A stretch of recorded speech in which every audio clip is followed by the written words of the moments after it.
8 महीने 10 महीने हो गए, चुनाव ही नहीं करा पा रहे हो।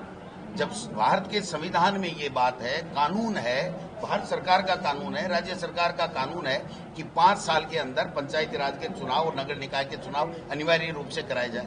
12 महीने हो गए साहब, नवंबर में आचार संहिता लग गई और प्रशासक नियुक्त कर दिए, और 3 आदमियों के हारे हुए लोगों की, एक तो राज्यसभा में है, चुने हुए नहीं है, और 2 हारे हुए लोग हैं, एक की टिकट कट गई, एक चुनाव हार गई।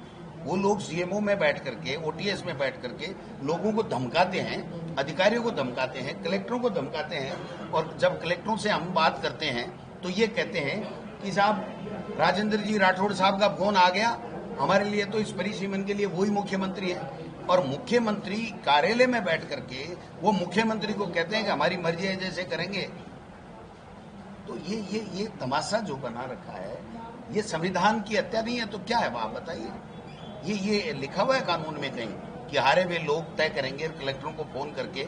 मुख्यमंत्री जी ने विधानसभा के अंदर कहा था, ये जूली साहब बैठे, कि जो जनप्रतिनिधि जीत गया किसी भी दल का हो, उसको पूछ करके हम जो 10 करोड़ रुपए सड़कों के देंगे, नई के और मरम्मत के। एक भी कलेक्टर नहीं मानता है। वो ये कह रहे हैं नहीं साहब, हमारे लिए तो ये हारे हुए जो बीजेपी के कैंडिडेट है ना, वही हमारे लिए तो जीते हुए कैंडिडेट है। ये हर जिले का हाल है, आप किसी से पूछ लेना, एक भी एमएलए को पूछ लो दूसरी पार्टी के को, कि उसको पूछ करके कोई सड़कों की बात, कोई ट्यूबवेल की बात, कोई हैंडपंप की बात, कोई दूसरी बात की जा रही है। ये तमाशा बना रखा है।